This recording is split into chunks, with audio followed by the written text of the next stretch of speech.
I believe in separating the art from the artist. I love Machine Gun Kelly's music, but if you're still kind of ticked at him for dissing Slipknot, back in like September, shortly after George Orison passed away, like I am, you're really gonna like his guest appearance in Jackass Forever and what happens to him. So last night I saw Jackass Forever, the fourth installment in the Jackass film franchise. Once again, it's directed by Jeff Tremaine and it has Johnny Knoxville, Steve-O, Wee Man, Preston Lacey, Danger Aaron, Chris Pontius, and a lot of the most of the original cast members. Ryan Dunn, may he rest in peace, and I really hope Bam Margera is in good health. And some new faces too, like Rachel Wolfson and this new guy named Jasper, and lots of guest celebrity appearances too, like Machine Gun Kelly and Eric Andre. And yes, it's what you expect from Jackass. It's these now older guys just doing these outrageous stunts. And I mean, definitely outrageous. And it's what I've been wanting to see for a very long time. So I have a soft spot for the Jackass franchise. Jackass 3 was the very first R-rated movie I ever watched. It was at a friend's birthday party way back in like middle school. We saw Fast 5 earlier that day. And then we hung out at his house and at his basement on his like TV. We watched Jackass 3, and of course, naturally, 12-year-old me just had the biggest riot with these guys doing these completely ridiculous stunts, gross out stunts, and all the profanities and the nudity and just the ridiculousness. I was just like, I just ate it up. So I never thought there would be a fourth Jackass film, especially after Ryan Dunn passed away, and with all the the cast getting older and kind of like moving on their lives and going in different directions. But then Jackass 4 was announced and the trailer was here, so it's like, I'm excited. I was very excited for this. It's one of the most anticipated movies of 2022, and I gotta say, I was not disappointed.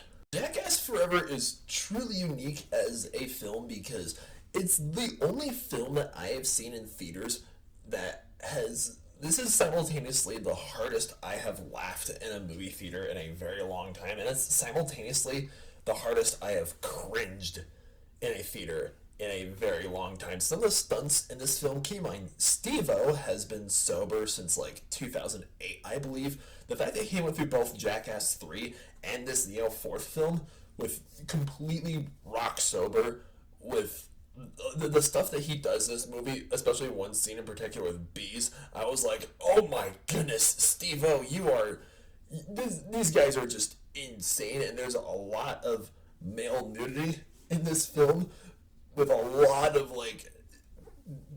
related stunts, and I had to look away. I covered up my hat. I was like, ugh, I can't watch this. This is so cringy. But it was a successful cringe, because most like bad movies that are cringy bad movies, they cringe you unintentionally. This film, it kind of reminds me of Hereditary in a weird sense. Before I saw this film, I never thought I would ever compare a Jackass movie to Hereditary, but Hereditary is a very scary movie, and it makes me cringe because of how scary and disturbing it is, but it's intentionally cringy. And because the movie wants you to cringe at the disturbing, like, demonic stuff that's going on in it, and it really gets under your skin. I got the same feeling from Jackass, only instead of a scary cringy, it's a funny cringy. Like, I cringe laughed. I was like, ugh, I can't look at the screen, but it was so cringy that it was funny, and I was like, oh, no, is there going there? Oh, I can't look at the screen.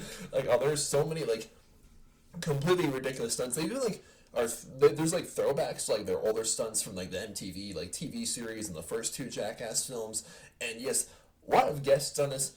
There were a lot of guest appearances, this time with, like, celebrities and, like, just the pranks. Of course, there are pranks. I feel worried for, like, nobody working on a Jackass movie is safe, whether you're the actor, the director, the writer, producer, or, like, any of the crew, like, the stage crew behind the scenes.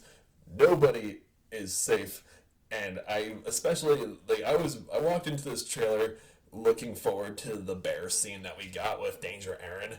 I was not disappointed by that. Aaron was kind of the unsung hero of the entire movie. Like, he goes through some of the worst stunts, and I strongly doubt there's ever going to be a Jackass 5 because of, like, especially, like, considering that Johnny Knoxville suffered permanent brain damage from one scene in particular.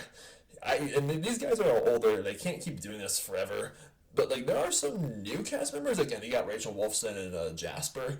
If they would decide to do a Jackass 5 with a fresh new Jackass cast, I wouldn't be opposed to that, but I strongly doubt that's ever gonna happen. So, guys, all in all, I would highly recommend seeing Jackass Forever, especially if you love any of the first three films like I've had. And if you just like have a soft spot for just crazy, ridiculous, over-the-top stunts, and if you really want like a comedy that really gets under your skin with how funny it is, considering, you know, these guys, they're not stunt doubles, these are like the actors, and it's not staged, and they're literally rolling through the punches. Like I said, this is the hardest I've laughed in a theater in a very long time. So I am very, very pleased to say that Jackass Forever receives the first 9 out of 10 stars of 2022. It is an awesome film. I think we're in for a pretty solid February. I finally got my booster shot earlier today. And we got the Oscar nominations last night, and or yesterday, I should say. I'm kind of disappointed in my two favorite films of 2021, No Way Home and The Suicide Squad received were like No Way Home was only up for visual effects, and Suicide Squad didn't receive a nomination this year. But I'm not surprised by any means, because I know the Academy doesn't really care for superhero films. But I just think it's really funny how The Suicide Squad especially received no nominations, and yet the first Suicide Squad film back in 2016, which many people agree is the inferior film, won an Oscar for makeup and hairstyling of all things. I don't know, I just think it's funny. Alright, thank you guys so much for watching this video. If you enjoyed, please hit that like button, please. I said please twice in the same sentence, forgive me. I'm the worst English major ever. Alright, thank you guys so much for watching, and subscribe to my channel. Follow me on Instagram, links are in the description. My name is TVB9. Have a nice day. Stay beastly.